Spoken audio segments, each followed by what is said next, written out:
नमस्कार, भारत अपडेट देख रहे हैं आप। मैं हूं आपके साथ सपना दीपक। प्रदेशा बुलेटिन का आगाज करेंगे बड़ी खबर के साथ। बड़ी खबर फतेहपुर से, जहां फतेहपुर में मुख्यमंत्री योगी आदित्यनाथ की हुंकार, नकल माफियाओं पर सजा और जुर्माना होगा। इसके साथ ही साथ सपा के विकास और रोजगार में रुचि नहीं है।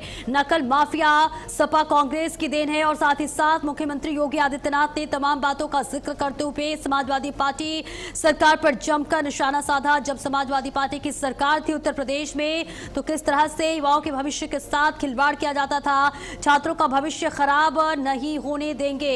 फतेहपुर में मुख्यमंत्री योगी आदित्यनाथ ने जमकर समाजवादी पार्टी पर निशाना साधा और इसके साथ ही साथ तमाम बातों का जिक्र किया। उन्होंने कहा कि युवाओं के भविष्य को खराब नहीं होने देंगे, नकल माफियाओं पर शिकंजा कसा जाएगा और इसके साथ ही साथ सजा होगी। सपा के विकास और रोजगार की भी बात करते हुए नजर आए कि किस तरह से समाजवादी पार्टी की सरकार में युवाओं को नौकरी नहीं मिलती थी, बेटियां सुरक्षित नहीं थी। और साथ ही साथ उन्होंने कहा कि छात्रों के भविष्य के साथ खिलवाड़ नहीं होगा। फतेहपुर में पहुंचे हुए थे मुख्यमंत्री योगी आदित्यनाथ, जहां जनसभा को संबोधित किया। इस दौरान काफी संख्या में लोग मुख्यमंत्री को सुनने और देखने के लिए पहुंचे हुए थे। कई विकास परियोजनाओं का लोकार्पण और शिलान्यास किया गया।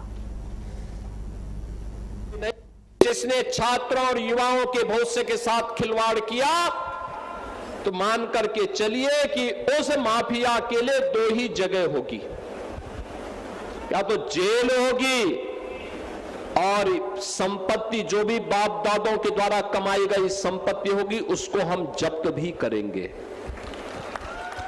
याद करना, हमने उन माफियाओं पे लगाम भी कसी है, बहुत सख्ती से लगाम कसी है। कोई खिलवाड़ नहीं कर सकता। अगर खिलवाड़ सपा की तरह, समाजवादी पार्टी की सरकार की तरह खिलवाड़ होता तो यूपी के अंदर हम 9 लाख से अधिक नौजवानों को सरकारी नौकरी नहीं दे पाते। यूपी के अंदर वन डिस्ट्रिक्ट वन प्रोडक्ट के माध्यम से सूक्ष्म लघु मध्यम उद्यम को हम लोग बढ़ावा नहीं दे सकते थे, बड़े बड़े विकास के कार्यों को आगे नहीं बढ़ा सकते थे। बड़ा निवेश इसलिए नहीं आता था क्योंकि हर जगह कोई ना कोई गुंडा, कोई ना कोई माफिया हावी होकर के सरकार को चुनौती देता था। आज मैं कह सकता हूं, हमने पहले दिन कह रखा था, याद करिए समाजवादी पार्टी में एक नारा गूंजता था कि देख सपाई बिटिया घबराई। बहन और भाइयों, अब ये नहीं है। अब माफिया हो, पेशेवर माफिया हो या बेटी और व्यापारी की सुरक्षा के लिए खतरा बना हुआ कोई गुंडा हो, इनके लिए दो ही जगह है, या जेल है या जहन्नुम है। इसके अलावा तीसरी कोई जगह नहीं है इनके लिए।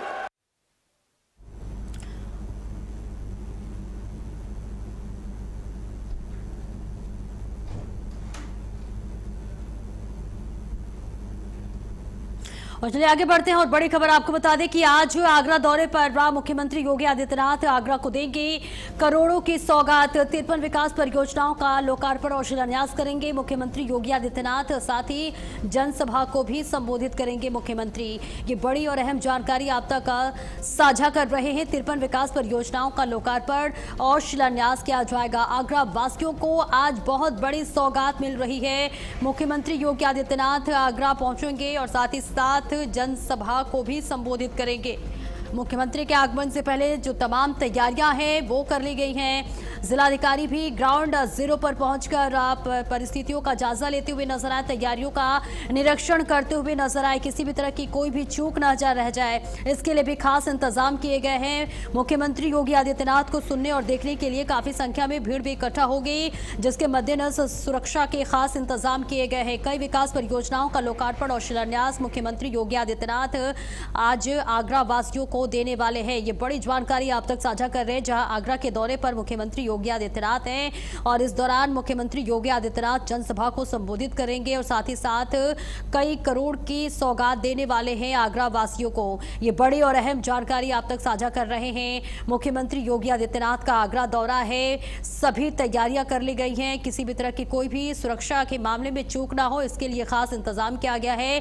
जिलाधिकारी ने भी एक दिन पहले पहुंचकर कार्यक्रम स्थल पर तैयारियों का निरीक्षण किया, जायजा लेते हुए नजर आए और इसके साथ ही साथ कई दिग्गजों की भी मौजूदगी रहने वाली है, स्थानीय सांसद और विधायकों की भी मौजूदगी रहने वाली है। ये बड़ी और अहम जानकारी आप तक साझा कर रहे हैं, जहां मुख्यमंत्री योगी आदित्यनाथ आज आगरा के दौरे पर रहेंगे और आगरा वासियों को आज करोड़ों की सौगात मिलने वाली है। मुख्यमंत्री योगी आदित्यनाथ को देखने और सुनने के लिए काफी संख्या में भीड़ भी मौजूद रहेगी।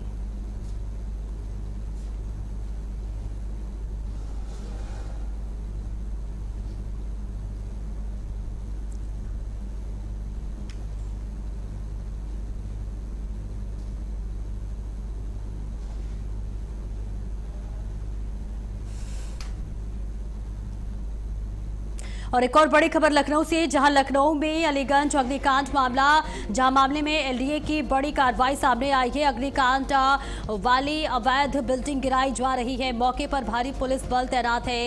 ये बहुत बड़ी जानकारी आप तक साझा कर रहे हैं। आपने देखा कि किस तरह से लखनऊ के अलीगंज में कोचिंग सेंटर में आग लगी, जिसके बाद तमाम छात्र छात्राओं की मौत की खबर सामने आई। हालांकि लगातार तब से जांच पड़ताल की जा रही है और इसके साथ ही साथ कई अधिकारी भी इसके जद में आए हैं, सभी पर कार्रवाई की गई और अब कहा जा रहा है कि इस बिल्डिंग को अब बुलडोजर की इस पर कार्रवाई होगी। ये बड़ी और अहम जानकारी आप तक साझा कर रहे हैं, जहां मौके पर भारी पुलिस बल भी तैनात है।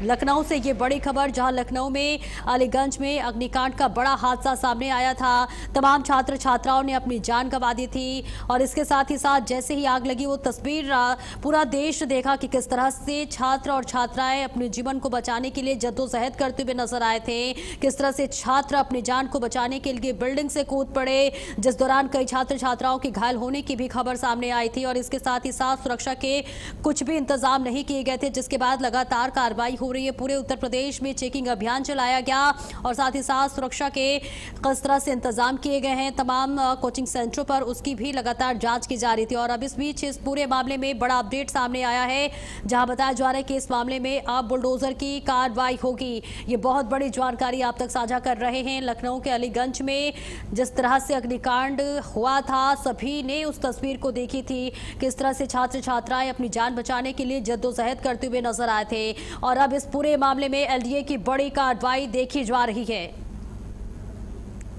प्रणवीर ज्यादा जानकारी के लिए हमारे साथ जुड़ रहे हैं। प्रणवीर, अब देखिए अग्निकांड वाली अवैध बिल्डिंग को गिराई जा रही है, मौके पर क्या कुछ स्थिति है? इस तरीके से लखनऊ विकास प्राधिकरण ने जो 15 बच्चों ने अपनी जान गंवाई थी, उस पर कहीं ना कहीं डी ऑर्डर किया गया, ध्वस्तीकरण का आदेश दिया गया और उसके बाद आज सुबह 6 बजे से ही जो लखनऊ विकास प्राधिकरण के अधिकारी हैं अपने पूरे बुलडोजर और पूरे जत्थे के साथ यहाँ पर मौजूद है और उस पर कार्रवाई चल रही है। मैं आपको दिखाना चाहता हूँ कि किस तरीके से लगातार लखनऊ विकास प्राधिकरण का जो बुलडोजर है, जो पीला पंजा है, वो लखनऊ विकास प्राधिकरण के जो है अवैध निर्माण पर कहीं ना कहीं चल रहा है और उसको लगातार गिराने का काम चल रहा है। यहाँ पर पोकलेन मशीन के माध्यम से इस बिल्डिंग को गिराई जा रही है और टोटली अगर बेसमेंट छोड़ दिया जाए तो लगभग 4 मंजिले का बिल्डिंग था, जिसपे लगभग आधे से ज्यादा ध्वस्तीकरण की कार्यवाही अब तक हो चुकी है। और वहीं आप देख सकते हैं कि लखनऊ विकास प्राधिकरण के जो अधिकारी है वो मौके पर यहाँ मौजूद है और सभी अधिकारी लगातार किसी भी प्रकार से कोई बवाला ना हो, कोई दिक्कत ना हो, उसके लिए यहाँ पर मौके पर मुस्तैद है, मौके पर बैठे हुए हैं और मौके पर ही कार्रवाई की जा रही है।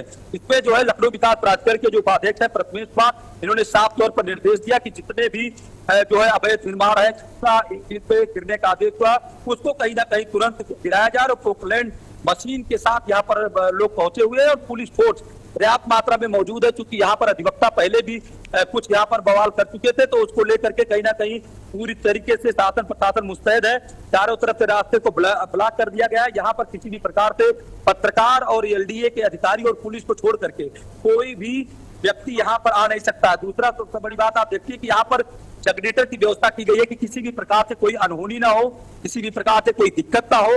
विद्युत सप्लाई इस क्षेत्र की लगभग काट दी गई है और पोकलैंड जो कि एक पहाड़ के जैसा मलबा को विस्तार करता हुआ चला जा रहा है और लगातार ऊपर की तरफ इसकी जो है लगातार तोड़ते हुए लखनऊ विकास प्राधिकरण का जो बुलडोजर वो जा रहा है। लखनऊ विकास प्राधिकरण के तमाम अधिकारी भी यहाँ मौजूद है, इनसे भी बात करने की कोशिश करेंगे कि सर किस तरीके से ये जो है बिल्डिंग गिराई जा रही है। सर यहाँ पर अपर सचिव है हमारे साथ में, ज्ञानेंद्र वर्मा जी हमारे साथ, उनसे बात करने की कोशिश करेंगे। सर किस तरीके से सर जो लखनऊ विकास प्राधिकरण की जो कार्यवाही है, कैसे सर इसको गिराया जा रहा है, कब इसको गिराने का आदेश दिया गया? गिराने का आदेश जो टाइम होता 15 दिन में गिराने के लिए और उनको जो दिया गया था खत्म हो गया है। आज हम लोग 2 दिन में 15 दिन बाद इससे सब लगातार जो बताया जा रहा था कि आवासीय नक्शा पास था और जो आवासीय नक्शा पास था क्या उसको भी गिराया जाएगा, पूर्ण रूप से किया जाएगा, कुछ बचाया जाएगा? उसमें जो आवासीय नक्शा पास था उसके अलावा जो सेट बैक और जो पीछे तरफ निर्माण के द्वारा किया गया तो उसको हम गिरा रहे हैं। गिराने में हो सकता है बिल्डिंग और ऐसा गिर जाएगा। तो इसमें तक ये जो कार्रवाइयाँ है सर कब तक चलेगी, ये लगभग कितना गिराया जाएगा पूरा? वो पीछे तक सेट बैक तोड़ना, अभी पीछे वाला हिस्सा तोड़ना है, वहाँ तक तोड़ करके हम लोग यहाँ कार्रवाई। आज किसी ने किसी प्रकार का विरोध यहाँ पर किया, विरोध नहीं किया और ये विरोध करेंगे? किसी प्रकार का कोई विरोध नहीं हुआ। लोगों को पता था कि इसके गिराने का आदेश हो गए हैं और प्राधिकरण द्वारा जो गिराने का टाइम होता है उससे भी 15 दिन का दे दिया गया है और यहाँ पर्याप्त पुलिस बल है, कोई विरोध नहीं। तो इस तरीके से जो लखनऊ में और भी अवैध निर्माण है उनको भी क्या चिन्हित करके इसी तरीके से गिराया जाएगा, कार्रवाई की जाएगी? क्योंकि यहाँ पर बहुत ही मजबूत 15 बच्चों की यहाँ पर जान ऐसे भी जब क्या एक प्राधिकार ने सभी लोग अधिकारी हैं तो निर्देश दिए हैं कि निर्माण अवैध निश्चित तौर पर आपने सुना तो ज्ञानेंद्र वर्मा भी है, उन्होंने साफ तौर पर कहा कि जो लखनऊ विकास प्राधिकरण के जल में है जो अवैध हैं उनको कहीं ना कहीं गिराने का काम किया जाएगा और किसी भी प्रकार से जो गिराने में किसी प्रकार से कोई कार्रवाई नहीं की जाएगी। जो भी अवैध निर्माण रहेंगे उनका कहीं ना कहीं ध्वस्ती करके कार्रवाई की जाएगी। महत्वपूर्ण क्या अभी कोचिंग संचालकों की तरफ से कोई अभी प्रतिक्रिया सामने आई है? क्या बुलडोजर की कार्रवाई के दौरान किसी भी तरह की कोई भी विरोध देखने को मिली? आपने सुना कि जो अपर सचिव ज्ञानेंद्र वर्मा ने साफ तौर पर कहा कि इनको पर्याप्त मात्रा में समय दे दिया जा चुका था, किसी भी प्रकार से इनके पास विरोध करने का कोई ऑप्शन नहीं था। इनको कोर्ट में भी प्राधिकारी न्यायालय कोर्ट के भी इनको समय दिया गया, तो बीओ ऑर्डर होने के बाद भी 15 दिन का समय दिया गया। इन 15 दिन के समय में इन्होंने जब इस पे कार्रवाई नहीं की है, इस पे इन्होंने अवैध निर्माण को तोड़ने का काम नहीं किया है, तब कहीं ना कहीं ये लखनऊ विकास प्राधिकरण की पूरी फोर्स यहाँ पर पहुंची है और बुलडोजर की कार्रवाई हो रही है। तो इसमें साफ तौर पर एक मैसेज है, एक संदेश दिया जा रहा है कि और आपको बता दें कि आवासीय ग्रैंड था, इसमें आवासीय नक्शा पास था, लेकिन इसमें कॉमर्शियल एक्टिविटी लगातार की जा रही है। ऐसे ही यहाँ पर जो है जब आग लगी तो कहीं पर बच्चों को निकलने का कोई रास्ता नहीं था, कोई स्पेस नहीं था और 15 बच्चों ने अपनी जान गंवाई। तो उसी के आधार कहीं ना कहीं ऑर्डर किया गया और उसके बाद गिराने की कार्रवाई चल रही थी। बिल्कुल प्रवीण, देखिए लखनऊ में जिस तरह से अलीगंज में अग्निकांड हुआ, तमाम छात्र छात्राओं ने अपनी जान गंवाई। इसके बाद देखिए लगातार जांच जो प्रक्रिया हुई वो तेज हो गई और इसके साथ ही साथ इसके जद में कई ऐसे कोचिंग सेंटर सामने आए जो बेसमेंट में संचालित हो रहे थे और किसी भी तरह की कोई भी सुरक्षा के खास इंतजाम नहीं किए गए थे। सभी पर हालांकि देखिए कार्रवाई हुई, लेकिन क्या सभी पर इस तरह की बुलडोजर की कार्रवाई होगी? नहीं, निश्चित तौर पे आपको बता दें कि आज मौके पर जो लखनऊ विकास प्राधिकरण के जो ओएसडी हैं वो सभी ओएसडी यहाँ पर मौजूद है। ज्ञानेंद्र वर्मा यहाँ पर मौजूद है, अतुल कृष्णा है वहाँ पर मौजूद है, देवास द्विवेदी यहाँ पर मौजूद है, रविनंदन सिंह है और यहाँ पर जो इधर के जो दोनों अधिकारी थे माधवेश पास वो यहाँ पर मौजूद है और पूरे लखनऊ विकास प्राधिकरण की दिल्ली विभाग है वो यहाँ पर उनके साथ में लगातार। तो कहीं ना कहीं जिस तरीके से कार्यवाही की जा रही है वो कार्यवाही एक उदाहरण होगी लखनऊ के लिए और कहीं ना और जो जोनल है उन्होंने अपने स्तर पे एक दिन में 180 अवैध कोचिंगों को सील किया गया है, होटल को सील किया गया है, उसके बाद अस्पतालों को सील किया गया है। लखनऊ विकास प्राधिकरण ने बहुत बेहद स्तर पर कार्रवाई की है। दूसरा सबसे बड़ी बात आपको बता दें कि उस समय जितने भी ओएसडी यानी कि जो जोनल प्रभारी है जो अधिकारी हैं किसी प्रकार से कोई कार्यवाही करने में जरा सा भी जोर नहीं लगाते हैं, लेकिन जब मुखिया का आदेश प्राप्त हो जाता है तब कहीं ना कहीं एक में 70 से 80 आपको बता दें कि जोन 2 और जोन 1 में एक ही दिन के अंदर लगभग 70 से 80 कार्यवाहियां की गई है। ये भी कहीं ना कहीं लखनऊ विकास प्राधिकरण के लिए जो एक बात करें, लखनऊ में जो अवैध निर्माण करता है उनके दिलों में एक प्रकार से जो भय है लखनऊ विकास प्राधिकरण में अवैध निर्माण का, उसको लेकर के उन्होंने कहा कि दूसरा सबसे बड़ी बात है कि जिस तरीके से लखनऊ विकास प्राधिकरण के उपाध्यक्ष रमेश कुमार ने बिल्कुल, देखिए बेहद महत्वपूर्ण आपने जानकारी साझा की, आप नजर बनाए रखे हैं। बहुत बहुत शुक्रिया आपका प्रणवीर इस महत्वपूर्ण जानकारी के लिए। चलिए आगे बढ़ते हैं। लखनऊ में 69,000 सहायक शिक्षक भर्ती मामले में एक बार फिर से अभ्यर्थियों का आक्रोश सड़कों पर देखने को मिल रहा है। जहां नियुक्ति की मांग को लेकर 6800 चयनित अभ्यर्थियों ने बहुजन समाज पार्टी प्रमुख मायावती के आवास के बाहर प्रदर्शन किया और सरकार के खिलाफ जमकर नारेबाजी की। प्रदर्शनकारी अभ्यर्थियों का आरोप है कि भर्ती प्रक्रिया में आरक्षण नियमों का पालन नहीं किया गया है और बड़े स्तर पर आरक्षण घोटाला हुआ है। उनका कहना है कि 5 जनवरी को 6800 अभ्यर्थियों की चयन सूची जारी होने के बावजूद अब तक उन्हें नियुक्ति नहीं मिली है। सड़कों पर तमाम अभ्यर्थी पहुंचे हुए हैं, प्रदर्शन करते हुए नजर आ रहे हैं। मायावती के आवास पर प्रदर्शन किया जा रहा है। नियुक्ति में घोटाले का ये बड़ा आरोप लगाया जा रहा है। आरक्षण को लेकर ये बड़ा आरोप लगाया जा रहा है। मौके पर भारी पुलिस बल तैनात है, जिसके बाद झड़प की भी स्थिति देखी जा रही है। तमाम छात्र छात्राएं पहुंचे हुए हैं, जमकर नारेबाजी करते हुए नजर आ रहे हैं। आपको बता दें समाजवादी पार्टी प्रमुख मायावती के आवास के बाहर प्रदर्शन किया जा रहा है। इस बीच आपको इसके साथ ही साथ तस्वीर भी साझा कर रहे हैं, जहां अभ्यर्थियों ने बहुजन समाजवादी पार्टी प्रमुख मायावती के आवास के बाहर प्रदर्शन किया है और इसके साथ ही साथ सरकार के खिलाफ जमकर नारेबाजी की जा रही है। बहुजन समाज पार्टी की बाहर की जो आवास है उसकी तस्वीर आप तक साझा कर रहे हैं, जहां बहुजन समाजवादी पार्टी की प्रमुख मायावती के आवास पर लगातार प्रदर्शन किया जा रहा है और इसके साथ ही साथ बसपा की तरफ से हालांकि अभी तक कोई प्रतिक्रिया सामने नहीं आई है, लेकिन जमकर यहां पर नारेबाजी करते हुए तमाम छात्र छात्राएं नजर आ रहे हैं। आरक्षण में घोटाले का ये बड़ा आरोप लगाया जा रहा है। और सहारनपुर से इस वक्त की बड़ी खबर सामने आ रही है, जहां पटाखा फैक्ट्री में जोरदार ब्लास्ट हुआ है।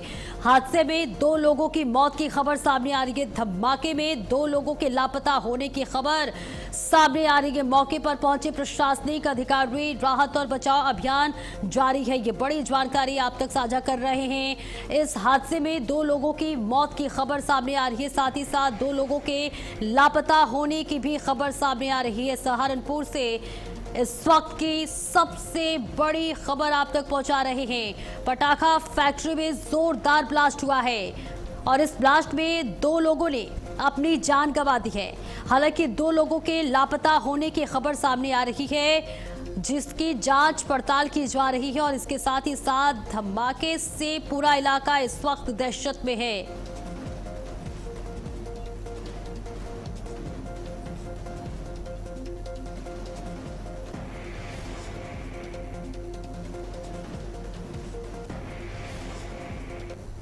आज बसीकुंडा गांव में एक पटाखा फैक्ट्री है, जहां पे विस्फोट की घटना सामने आई है। यहां पे कुछ मजदूर थे जो काम कर रहे थे और जो मजदूर थे वो मध्य प्रदेश करने वाले थे। तो एकाएक लगभग 4:30 के आसपास यहां पे धमाका हुआ और ऐसा जो अभी हम लोगों ने सर्च किया है, इसमें पता चला है कि 2 लोग यहाँ पे थे जिनकी मौत हो गई है और पूरे प्रेमाइसेस को हम लोगों ने सील कर दिया है। जो यहाँ पे सामान भी रखे हैं उनको भी सील कर दिया गया है। पूरी पुलिस की प्रशासन की टीम यहाँ पे है और आगे कार्रवाई की जा रही है। और इस खबर पर ज्यादा जानकारी के लिए हमारे सहयोगी आलोक तनीजा हमारे साथ जुड़ रहे हैं। आलोक, देखिए पटाखा फैक्ट्री में ब्लास्ट हुआ है, अभी क्या कुछ तस्वीरें हैं? जो 2 लोग लापता होने की जिनकी खबर सामने आ रही है, क्या उन्हें ढूंढ निकाला गया है? देखिए सपना, मैं आपको बताना चाहूंगा कि ये पटाखा फैक्ट्री में जो गंगो थाना क्षेत्र के कुंडा कला का एक बादी गांव है, यहाँ पर एक पटाखा फैक्ट्री थी जिसमें भारी विस्फोट हुआ है। इसमें 2 लोग की मरने की पुष्टि हो गई है, लेकिन 2 लोग अभी घायल नहीं मिल पा रहे हैं। ये टोटल 23 लोग थे। 23 में से 19 लोग जो थे वो मिल गए हैं, जिसमें से 2 की मौत हो गई और 2 बुरी तरीके से अभी पता नहीं चल पाया है। ये विस्फोट इतना खतरनाक था कि इनके चीथड़े उड़ गए और लगभग 5-7 किलोमीटर तक इस विस्फोट की जो है आवाज बहुत तेजी से गूंजी है। अपडेट ये है कि इसमें अभी 2 लोगों की तलाश की जा रही है। जी मैम, ये हादसा कैसे हुआ, कितने बजे हुआ और साथ ही साथ उस दौरान क्या अभी जांच पड़ताल की जा रही है? क्या सुरक्षा नियमों का पालन नहीं किया गया था? सपना इन सब चीजों की जांच की जा रही है। इसके लिए कमेटी का गठन कर दिया गया है। जिलाधिकारी ने तत्काल जो है इसकी कमेटी का गठन किया है। अभी प्रेमिसेस को सील कर दिया गया है। प्रेमिसेस पूरी तरीके से सील है और जिनकी पटाखा फैक्ट्री के जो ऑनर हैं उनको हिरासत में लिया जा रहा है। और अभी अपडेटेड ये है कि इसमें जांच जारी है और अभी जांच से पता चल पाया कि कारण क्या है। सपना बिल्कुल, इस इलाके में क्या ये पहली घटना है या फिर इससे भी पहले इस तरह की घटना सामने आई है? देखिए, इस कुंडा कला में जो घटना हुई है ये तो पहली घटना है, लेकिन ये पटाखा फैक्ट्रियों में विस्फोट होने की घटनाएं सहारनपुर में लगातार जगह जगह अलग अलग जगह पे होती रही है। सहारनपुर में कई पटाखा फैक्ट्रियां हैं जहां पर इस तरह की घटना समय समय पर होती रहती है। लेकिन इसमें सबसे बड़ी सवाल ये उठता है कि जो फायर ब्रिगेड है, जो इनका जो एक्सप्लोसिव लाइसेंस है और वो किस जगह सिचुएटेड है, किस तरीके की उसमें जो सुरक्षा मानक होने चाहिए, इसका ध्यान रखने का काम जो है वो फायर ब्रिगेड डिपार्टमेंट का है। और इन्हीं सबकी नेग्लिजेंसी की वजह से ये घटनाएं हो जाती हैं। जी घटना बिल्कुल, हालांकि आपने बताया कि उस दौरान 23 लोगों की मौजूदगी थी। हालांकि 2 लोगों की देखिए लापता होने की खबर सामने आ रही है, साथ ही 2 लोगों की मौत की खबर सामने आ रही है। बाकी के लोगों के हालात कैसे हैं? क्या किसी के घायल होने की भी खबर सामने आ रही है? देखिए, टोटल 23 लोग थे। 23 में से 19 जो है वो सुरक्षित हैं और 2 लोग जो हैं वो पूरी तरीके से क्षत हो गए थे। इनके जो विस्फोट से इनके जो बॉडी के पार्ट थे ये भी लगभग आधा किलोमीटर दूरी पर जाकर गिरे हैं और अभी बाकी लोग सुरक्षित हैं और 2 लोग लापता हैं और उसकी जांच पड़ताल की जा रही है। बिल्कुल, बहुत बहुत शुक्रिया आपका इस महत्वपूर्ण जानकारी के लिए आलोक। फिलहाल इसके साथ इस बुलेटिन में इतना ही। खबरों का सिलसिला लगातार जारी है।